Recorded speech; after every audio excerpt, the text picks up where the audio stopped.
dengan bunga bank. Kalau ini sama fixed income fund ini hampir sama, jadi resikonya rendah.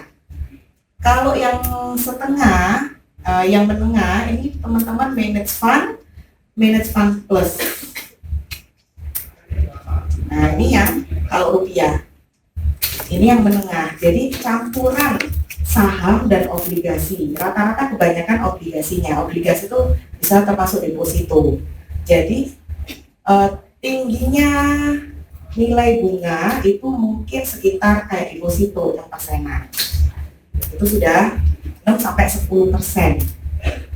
Kalau yang resiko tinggi itu pasti saham. Jadi tentang Indonesia Greater China Equity Fund, dolar juga, equity fund plus sama equity fund biasa. Kalau equity fund biasa itu yang lama, yang terbaru kita equity fund plus, sama yang terbaru infrastruktur ya. Ada yang terbaru namanya infrastruktur. Soalnya kan pembangunan di Indonesia juga cukup pesat. Jadi termasuk infrastruktur juga ini masih belum dirubah, tapi ada satu lagi jenis investasi masuknya di ruling rupiah infrastruktur. Nah ini semuanya istilahnya 90% itu masuk ke saham, 10% aja mungkin ada yang di bank deposito. Jadi kadang ngikutin pergerakan saham di Indonesia ya. Jadi waktu tahun 2015 kan saham lagi anjlok-anjloknya. Nah otomatis yang kebanyakan ke saham itu mengikuti. Sahamnya lagi turun, tapi kalau lagi tinggi nilai bunganya bisa sampai 15%. Mungkin ada yang ingin ditanyain, kalau syariah cuma ada 3, equity fund, managed fund, sama cash and bond fund. Sudah jelas? Nah ini contoh ilustrasi. Mr. Prospect tanggal lahirnya dicantumin, keluar next birthday-nya, pekerjaan manajer pemasaran, pria bukan perokok. Kalau perokok di sini nanti diketik pria perokok. Ini jenis investasinya, alokasi dana investasi 50% dimasukkan ke rupiah equity fund dan 50%-nya di rupiah equity fund plus. Jadi separuh-separuh ya. Nah ini contohnya aja, nabungnya 2 jutaan per bulan. Nah di sini ada nama agent, ada kode agent.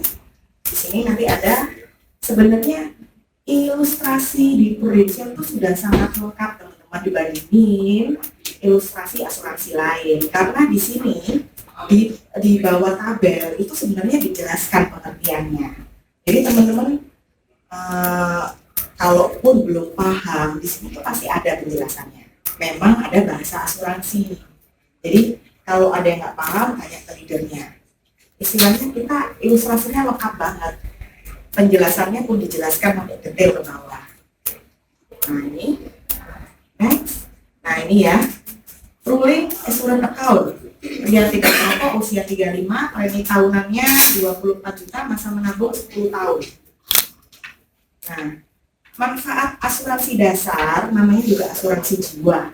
Jadi asuransi dasarnya adalah mengcover jiwa ya. Di sini dikasih 200 juta uang pertanggungannya dan di cover sampai usia 99 tahun. PAA atau saya singkat ruling assurance account, PAA adalah memberi manfaat 100% uang pertanggungan apabila klien meninggal dunia. Memberi manfaat uang pertanggungan apabila klien terjadi cacat tetap total sebelum usia 70 tahun dengan batas 2 miliar. Jadi maksimalnya itu kalau untuk cacat tetap total dikasihnya 2M. Tetapi pembayarannya dibagi dalam 2 tahun. Tahun pertama sebesar 20%, tahun kedua 80%. Ini maksudnya batas 2M ini apabila UP-nya tinggi ya. Contoh UP-nya sampai kalau orang kaya bisa sampai beli untuk warisan ke anak sampai 10M atau apa. Kalau terjadi cacat tetap, maksimalnya yang dikasih cuma 2M. Itu maksudnya. Ada batasan maksimal. Nah, jika Mr. Prospek meninggal, uang pertanggungannya akan diberikan 200 juta. Tetapi kalau cacat tetap total, keluarnya dalam 2 tahap. Tahap pertama 20% sebesar 40 juta, tahap kedua sebesar 160 juta.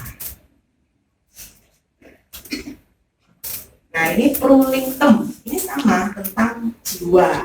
Cuman kalau yang ini ada jangka waktunya sampai 65 tahun. Teman-teman kan bisa kan ada beberapa buku istilahnya di rata-rata masa hidup orang Indonesia itu antara 70 tahunan istilahnya. Berarti kebanyakan biasanya kalau saya kasih ruling term, biasanya saya kasih antara 75 70 itu sudah oke.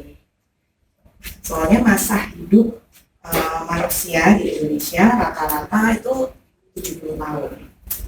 Kalaupun ada yang sampai 90 itu hanya beberapa orang. Yang zaman dulu kalau ya hidupnya sehat ya, sehat teratur, waktunya makan, waktunya tidur, gak neko-neko ya. Ruling term. Kalau yang di ilustrasi ini, uang pertanggungannya dikasih 200 juta sampai usia tertanggung 65 tahun. Nah, ruling term adalah memberi manfaat 100% uang pertanggungan apabila meninggal dunia di dalam masa pertanggungan. Masa pertanggungannya dari usia 65 sampai usia 99 tahun. Ini mensiasati. Kenapa dikasih ruling term? Karena jelas biaya asuransinya lebih murah. Soalnya kan ada batasannya. Kalau yang jiwa itu kan paten sampai 99 tahun. Kalau ruling term istilahnya ya bukan ahli nujum ya, kira-kira berapa sih dikasihnya. Usia masuknya bisa dari usia 16 tahun, maksimalnya sampai 70 tahun. Minimum uang pertanggungan 20 juta. Nah, tadi ya, kalau pria tidak merokok ini ternyata meninggalnya di usia 64, berarti berapa teman-teman nilainya? 200 juta. Hah? 200. 400 ya, 400 karena PAA-nya keluar, ruling term-nya keluar. Tapi kalau ternyata pria tidak merokok ini di usia 66 baru meninggal, otomatis ruling term-nya hangus, cuma 200 saja. Nah, gaya hidup inilah yang membuat orang Indonesia mempunyai peluang serangan penyakit kritis. Ada macam-macam. Ada yang biaya pengobatannya karena jantung, gagal ginjal, terus kanker, stroke, dan otak, dan lain-lain. Terutama kanker ya.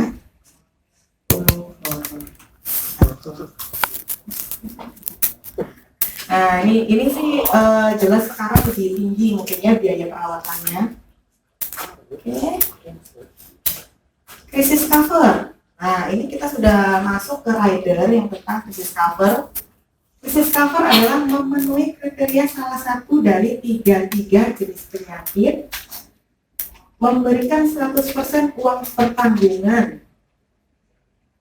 Keluarnya, krisis cover itu ada dua, Pro krisis cover 34 dan Pro krisis cover benefit. Nah, ini. Bedanya apa? Minimum UP-nya sama 20 juta.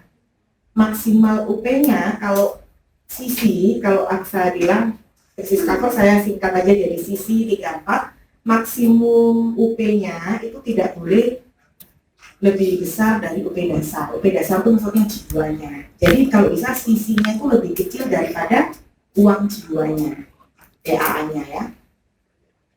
Dan sisi ini mengurangi UP. Sisi ini mengurangi UP. Kalau CCD minimumnya sama 20 juta, maksimum UP-nya kita bisa ngasih klien itu 3 kali daripada UP dasar, UP jiwanya yang pertama PAA. Jadi kalau tadi pria tidak merokok kan PAA-nya, UP jiwanya kan 200 juta. Berarti kita bisa